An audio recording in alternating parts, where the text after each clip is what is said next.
എന്താ central limit theory എന്ന് പറയാം നമുക്ക് അടുത്തത്. സെൻട്രൽ ലിമിറ്റ് തിയറി ഇത്രയും ആലോചിച്ചാൽ മതി. ഒരു സാമ്പിൾ സൈസ് ഉണ്ട്. എനിക്കൊരു ചെറിയ കുറച്ച് സെറ്റ് ഓഫ് വാല്യൂസ് ഉണ്ട്. ഓക്കെ, അതിന് ഞാൻ എസ് എന്ന് കൊടുത്തു വിചാരിച്ചു. ആ സാമ്പിൾ സൈസിന്റെ വാല്യൂ അല്ലെങ്കിൽ സൈസ് കൂടി കൂടി വരുവാണെന്നുണ്ടെങ്കിൽ എൻ്റെ സാമ്പിളിംഗ് ഡിസ്ട്രിബ്യൂഷൻ, അതായത് മീൻ എടുക്കുന്ന സമയത്ത് മീൻ സാമ്പിൾ ഡിസ്ട്രിബ്യൂഷൻ ഓഫ് മീൻ എടുക്കുകയാണെന്നുണ്ടെങ്കിൽ അതിന്റെ സ്വഭാവം എങ്ങനെയാ വെച്ചാൽ അത് മൂവ് ചെയ്ത് ഒരു നോർമൽ ഡിസ്ട്രിബ്യൂഷൻ. എങ്ങനെയാണോ ഒരു നോർമൽ ഡിസ്ട്രിബ്യൂഷൻ നമുക്കറിയാം.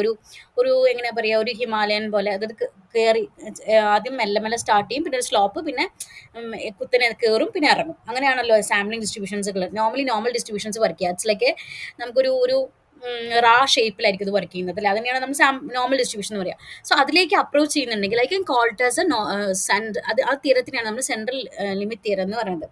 സോ എന്താണോ ഒറിജിനൽ ഡിസ്ട്രിബ്യൂഷൻ, പോപ്പുലേഷൻ്റെ ഒറിജിനൽ ഡിസ്ട്രിബ്യൂഷൻ നമ്മൾ മനസ്സിലാക്കുന്നില്ല. പക്ഷെ നമ്മൾ വിചാരിക്കുന്നത് എന്താ, അല്ലെങ്കിൽ നമ്മൾ പറയുന്നത് എന്താ വെച്ചാൽ ഒരു സാമ്പിൾ സൈസ്, ഒരു പോപ്പുലേഷൻ്റെ ഒരു സാമ്പിൾ സൈസ് എന്നിലേക്ക് ഇങ്ങനെ ഇൻക്രീസ് ചെയ്തുകൊണ്ടിരിക്കുകയാണെന്നുണ്ടെങ്കിൽ അതിൻ്റെ സാമ്പിൾ ഡിസ്ട്രിബ്യൂഷൻ്റെ മീൻ എന്ന് പറയുന്നത് ഒരു നോർമൽ ഡിസ്ട്രിബ്യൂഷൻ്റെ പ്രോപ്പർട്ടിയിലേക്ക് മൂവ് ചെയ്തുകൊണ്ടിരിക്കുകയാണ്, അപ്രോച്ച് ചെയ്യുകയാണെന്നുണ്ടെങ്കിൽ I can call it as A central limit theorem എന്ന് പറയാം. ഓക്കെ, അതിന്റെ ഫോമുല എങ്ങനെയാണ്? എക്സ് ഡാഷ് പറഞ്ഞത് അതായത് എന്തുകൊണ്ട് ഈക്വൽ ടു കൊടുക്കാൻ, because it's approximately is going to the normal distribution N of mu comma sigma square by N എന്നുള്ള കോൺസെപ്റ്റിലാണ്. ഓക്കെ, പിന്നെ എന്താ അതിൽ പറയണത്? ഇതിൽ സ്റ്റാൻഡേർഡ് എറർ കണ്ടുപിടിക്കുക എന്ന് പറയുന്നത് പോപ്പുലേഷൻ്റെ standard deviation divided by square root of sample size. എത്രയാണ് സാമ്പിൾ സൈസ് അങ്ങനെയാണ് ചെയ്യുക. അപ്പോൾ സിഗ്മ ബൈ റൂട്ട് എൻ ആണ് അതിൻ്റെ സ്റ്റാൻഡേർഡ് എറർ എന്ന് പറയുന്നത്.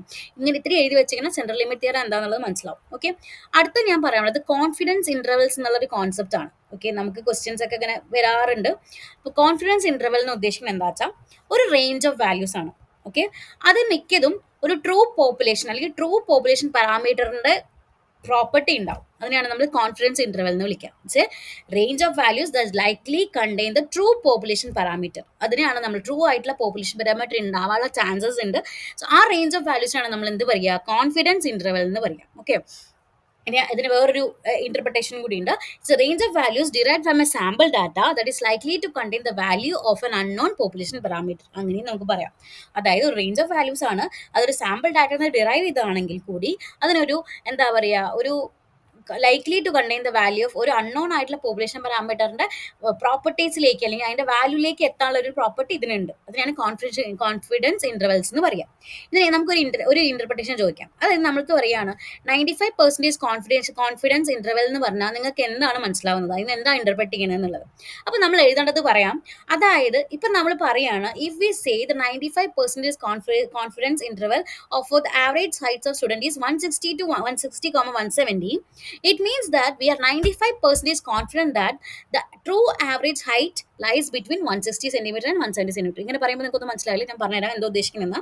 അതായത് ഇപ്പൊ നിങ്ങൾ ചോദിക്കാം 95% കോൺഫിഡൻസ് ഇന്റർവെൽ എന്ന് പറയുമ്പോൾ നിങ്ങൾ എന്ത് ഇന്റർപ്രറ്റ് ചെയ്യണമെന്നാണ് ചോദിക്കുന്നതെന്നുണ്ടെങ്കിൽ നിങ്ങൾ പറയേണ്ട ഇത്രയേ ഉള്ളൂ. ഒരു കൺസിഡർ ഒരു സ്കൂളിൽ ഒരു ആവറേജ് ഹൈറ്റ് എന്ന് പറയുന്നത്, average height of students lies in between 160 to 170 എന്നാണ് ഞാൻ പറയുന്നുണ്ട്.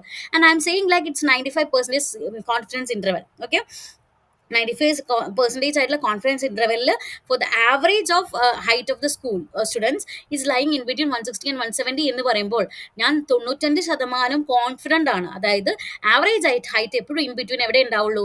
160 to 170 ഉള്ളിലേ ഉണ്ടാവുള്ളൂ. അത്രയും 95% ഞാൻ കോൺഫിഡൻ്റ് ആണ്.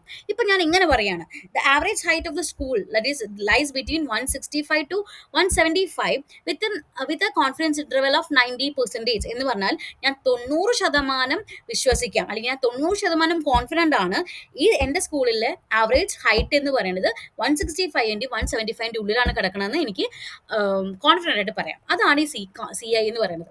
അപ്പൊ ക്വസ്റ്റ്യൻ ഇന്റർപ്രറ്റ് ചെയ്യേണ്ടത് എങ്ങനെയാണ്? റേഞ്ചിന്റെ വാല്യൂസിന്റെ കോൺഫിഡൻസ് ആണ് പറയുന്നത്.